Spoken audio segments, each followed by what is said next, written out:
बिस्मिल्लाहिर्रहमानिर्रहीम। आज हम पढ़ने जा रहे हैं माइटोसिस, जो कि वेरी इंपॉर्टेंट टॉपिक है। माइटोसिस क्या है, इसके मेजर फेजेस क्या हैं, ठीक है, फिर इसके सब फेजेस क्या हैं, इसके बारे में हमने डिटेल में पढ़ना है। पहले बच्चों, माइटोसिस बुनियादी तौर पे होता क्या है? ये सेल डिवीजन, सेल साइकिल का एक पार्ट है माइटोटिक का, जिसके अंदर एक सेल जो है डिवाइड होके दो सेल में चला जाता है, जिसकी खूबी ये है कि उसके अंदर नंबर ऑफ क्रोमोसोम उतने ही होते हैं जितने के पेरेंट सेल के पास होते हैं। इस अमल को, इस सेल डिवीजन को हम बोलते हैं माइटोसिस। इसके टू मेजर फेजेस हैं, एक कैरियोकाइनेसिस और एक cytokinesis. Karyokinesis mean division of the nucleus, cytokinesis mean division of the cytoplasm. फिर karyokinesis has four major phases. Number one is prophase, metaphase, anaphase and telophase, जिसके अंदर cell जो है different मराहल से गुजरता है, ठीक है, जिसके अंदर न्यूक्लियर इन्वेल्प जो है वो क्या होती है, गायब होती है, डिसअपियर होती है। उसके बाद क्रोमोसोम जो है वो अपने आप को स्पिंडल फाइबर फॉर्म होता है, उसके ऊपर अरेंज करते हैं, ठीक है। उसके बाद अपोजिट पोल की तरफ जाते हैं और फिर आस्ता आस्ता जो न्यूक्लियस है वो एक से दो में डिवाइड हो जाता है, न्यूक्लियर इन्वेल्प बनना शुरू हो जाती है। तो चलिए हम स्टार्ट करते हैं, हम देखते हैं क्या है जी, व्हाट इज माइटोसिस। तो सिंपली ये जो माइटोसिस है, इसके अंदर जो एक सेल होता है वो डिवाइड हो जाता है आपके कितने सेल के अंदर, दो सेल के अंदर, जिसके अंदर जो नंबर ऑफ क्रोमोसोम्स हैं वो क्या रहते हैं, तादाद के लिहाज से सेम एज, ठीक है, तादाद के लिहाज से हमने देखना है क्रोमोसोम्स। ये 1880 के अंदर आपको पता है एक साइंटिस्ट है जिसका नाम था वेल्डर फ्लेमिंग, उसने इसके बारे में ब्रीफिंग दी थी, ठीक है जी। दूसरी ये बात है कि ये ओनली ऑन जो है ये यूकैरियोटिक सेल जो होते हैं उनके अंदर होती है। आप पढ़ चुके हैं यूकैरियोटिक सेल और प्रोकैरियोटिक सेल। यूकैरियोट्स वो सेल होते हैं जिनके अंदर प्रॉपर क्या होता है, न्यूक्लियस पाया जाता है, ठीक है जी। और दूसरे जो आपके प्रोकैरियोटिक सेल है उसके अंदर एक सेल जो है सिंपली डिवाइड होके टू सेल में चला जाता है, जिसको हम बाइनरी फिशन बोलते हैं। व्हाई डोंट ये गो, ये क्यों नहीं जाते? क्योंकि इनके अंदर ये जो स्पिंडल फाइबर फॉर्मेशन है ये प्रॉपर नहीं होती, ठीक है, इसलिए इसके अंदर जो है माइटोसिस जो है नहीं डन होती, सिंपली जो है वो क्या आ जाती है, आपकी डिवीजन हो जाती है, ठीक है, विद द हेल्प ऑफ। उसके अलावा there are two types of major cells. ये कौन से सेल के अंदर पाई जाती है? तो दो सेल जो है वो बुनियादी तौर पे मेजर होते हैं बेटा जी, एक सोमैटिक सेल होते हैं, ठीक है, और दूसरे जो होते हैं उनको कहते हैं जर्म लाइन सेल। इन दोनों के बारे में पता होना चाहिए। जो सोमैटिक सेल हैं ऐसे सेल जो बॉडी के अंदर पाए जाते हैं, जैसे हमारी बॉडी है, इसके अंदर जितने भी बॉडी सेल हैं इनको हम बॉडी सेल कहते हैं, लीवर हो, किडनी हो, कुछ भी हो, ठीक है जी। अब जर्म लाइन सेल क्या होते हैं? जो सेक्स सेल्स पाए जाते हैं सेक्स ऑर्गन के अंदर, गमीट्स के अंदर पाए जाते हैं, गुनेट्स जिसे कहते हैं, गुनेट्स, और गमीट फॉर्मेशन के अंदर ये होते हैं, ठीक है। अब ये जो सोमैटिक सेल है इनके अंदर माइटोसिस होती है, ठीक है। और दूसरी जो बात है, जैसे रेड ब्लड सेल है, आफ्टर 120 डेज उन्होंने फिर ब्रेक डाउन होकर नहीं बन जाना, तो इसकी मदद से माइटोसिस। अब गुनेट सेल्स क्या होते हैं? सेक्स ऑर्गन जिसके अंदर सेक्स जो है सेल जो है पैदा होते हैं, ठीक है, स्पर्म और एग, उनके अंदर जो है सेल डिवीजन जो है वो मियोसिस होती है। तो ये मेजर डिफरेंट है सोमैटिक सेल के अंदर और जिसके अंदर भी आपका जर्म लाइन सेल के अंदर, ठीक है। आफ्टर उसके बाद आ जाती है इसके phases of mitosis. There are two major phases, major जो है, एक बेटा जी नंबर वन क्या है आपका, कैरियोकाइनेसिस। इसका मतलब है जिसके अंदर क्या बात होगी, डिवीजन ऑफ न्यूक्लियस। अब ये जो हम पढ़ रहे हैं सारा, इसके अंदर डिवीजन ऑफ न्यूक्लियस देखेंगे। एक न्यूक्लियस जो है कितने न्यूक्लियस में डिवाइड हो जाएगा, टू न्यूक्लियस के अंदर, ठीक है।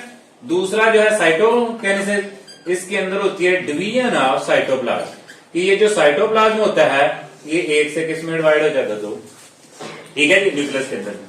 अब कैरियोकाइनेसिस के आगे मजीद कितने फेजेस हैं? 4 फेजेस हैं जिनको हम डिस्कस कर रहे हैं। नंबर वन है प्रोफेज। हम इवेंट देखेंगे कि प्रोफेज में क्या क्या होता है, ठीक है जी।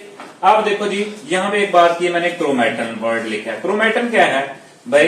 ये जो थ्रेड लाइक स्ट्रक्चर है इसको हम क्या बोलते हैं जी, धागा नुमा साख्तें जो डीएनए और प्लस हिस्टोन प्रोटीन से मिलकर बनी होती हैं उनको हम बोलते हैं बेटा जी क्रोमैटन। लुक हियर, ये जो मादा है ये देखो कंडेंस फॉर्म में है, ये जो कंडेंस फॉर्म है इसको हम क्या बोलते हैं, थ्रेड लाइक स्ट्रक्चर को क्रोमैटिन, ठीक है। ये कंडेंस होना शुरू हो जाता है सुपर, ठीक है।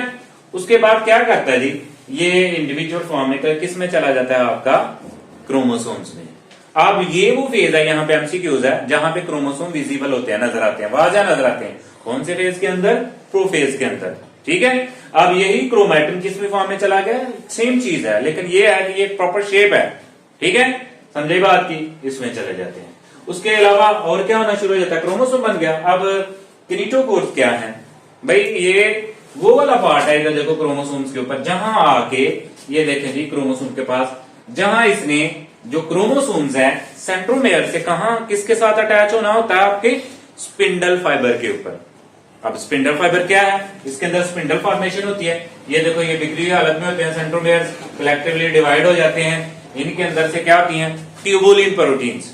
वो ट्यूबुलिन प्रोटीन्स आपस में मिल जाती हैं और मिलके एक नेटवर्क जाल बनाती हैं, जिसको हम क्या बोलते हैं? Spindle fibre. ओके, अब यही जो स्पिंडल फाइबर है, इसका एक जब कंप्लीट सेट होता है तो इसी को हम मेटाफेज प्लेट्स कहते हैं। ठीक है जी, इसको सिंपली हम क्या बोलते हैं जी? आपका माइटोटिक स्पिंडल।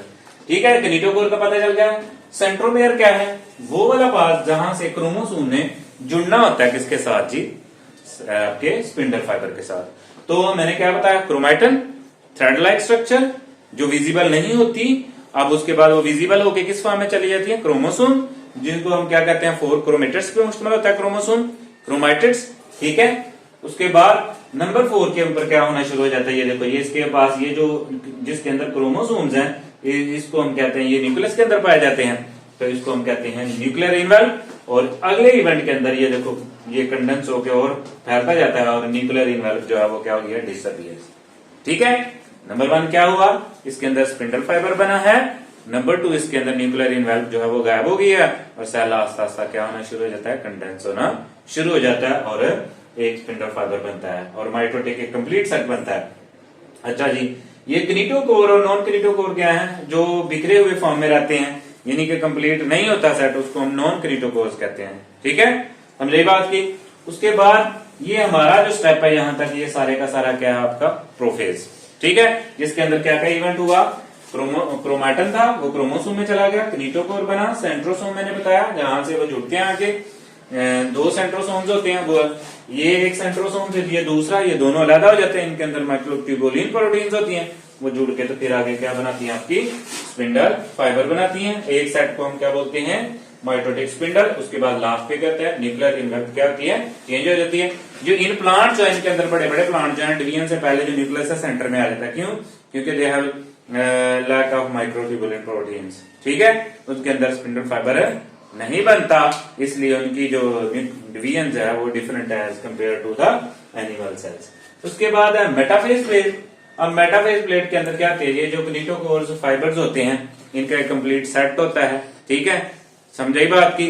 वो जो सेट है मिलकर क्या बनाता है? Metaphase plates. इसके ऊपर आके क्रोमोसोम अपने आप को क्या करते हैं? मेटा अरेंज करते हैं इनके अंदर। ठीक है जी, किसके साथ जुड़ते हैं? किनेटोकोर्स के अंदर। अब किनेटोकोर और नॉन किनेटोकोर जो है ना, आपस में क्या करते हैं? एक पुल ऑफ फोर्स लगाते हैं। क्या लगाते हैं बेटा जी? इसके अंदर क्या बना? सिर्फ मेटाफेज प्लेट्स। और आपका जो दूसरा क्या कहते हैं उसको जी? Kinetochore fibres. ठीक है, समझे? जो किस पे मुश्तमिल है? किनेटोकोर और नॉन किनेटोकोर्स के ऊपर। ठीक है, किनेटोकोर के साथ क्या जुड़ जाते हैं? आके तरतीब दे लेते हैं, इसको बोलते हैं इक्वेटर के ऊपर तरतीब दे लेते हैं। ठीक है, समझे बात की? और फिर आस्ता आस्ता नॉन किनेटोकोर भी कुछ जुड़ जाती है इसके साथ और वो मिलकर एक क्या करती हैं? पुलिंग फोर्स लगाती हैं। ठीक है, और इस तरह ये जो आपके क्रोमोसोम से सिस्टर क्रोमैटिड ये सेपरेट हो जाते हैं इन फॉर्म ऑफ क्रोमोसोम्स। क्या हो जाते हैं? सेपरेट। ठीक है, अब ये सेपरेट हो जाते हैं, पुलिंग फोर्स होती है। इस अमल को जो अपोजिट पोल की तरफ चले जाएंगे, ये अपने मुखालिफ पोल की तरफ चला जाएगा या दूसरे पोल की तरफ चला जाएगा, पुलिंग फोर्स टुवर्ड्स। ठीक है, और इस तरह ये जो है ये एक साइड पे चले जाएंगे और ये एक साइड पे चले जाएंगे। ठीक है, आगे जो नेक्स्ट अमल है इसको बोलते हैं टीलोफेज। अब टीलोफेज के अंदर क्या होता है कि ये देखो न्यूक्लियर इन्वेल्व दोबारा बनना शुरू हो जाते हैं। किनके गिर्द? जो इधर क्रोमोसोम आए और जो उधर क्रोमोसोम गए उनके इर्द गिर्द न्यूक्लियस भी बनना शुरू हो जाता है। और आपका जो सेंट्रोसोम्स है, सेंट्रोम, ठीक है, वो क्या हो जाते हैं? अलग-अलग हो जाते हैं। और इस तरह एक न्यूक्लियस जो है वो दूसरे न्यूक्लियस से क्या हो जाता है? जुदा हो जाता है, सेपरेट हो जाता है। ये अमल प्रोफेज के उल्टा है, वहां पे डिसअपियर हो रहे थे, यहाँ पे दोबारा बन रहे हैं। ठीक है, इस अमल को हम क्या बोलते हैं? टीलोफेज। अभी भी सेल कंप्लीटेड डिवाइडेड नहीं हुआ, उसका सेकंड मराहल है जिसको हमने क्या कहना है? साइटोकाइनेसिस। वो हम नेक्स्ट देखेंगे। आज मैंने ब्रीफली आपको बताया how mitosis is done, mitosis कैसे होती है, उसके अंदर कौन कौन से इवेंट है, prophase, metaphase, anaphase, telophase. Prophase के अंदर चीजें जो हैं वो क्या होती हैं, टूटती हैं, बिखरती हैं। मेटाफेज के अंदर मेटाफेज प्लेट बनती है। एनाफेज के अंदर वो क्रोमोसोम ज़्यादा होते हैं और मुखालिफ पोल की तरफ चले जाते हैं। टीलोफेज के अंदर दोबारा जो है न्यूक्लियर इन्वेल्व बनना शुरू हो जाती है और उसके साथ साथ जो है सेंट्रोजोसोम्स हैं वो भी सेपरेट हो जाते हैं।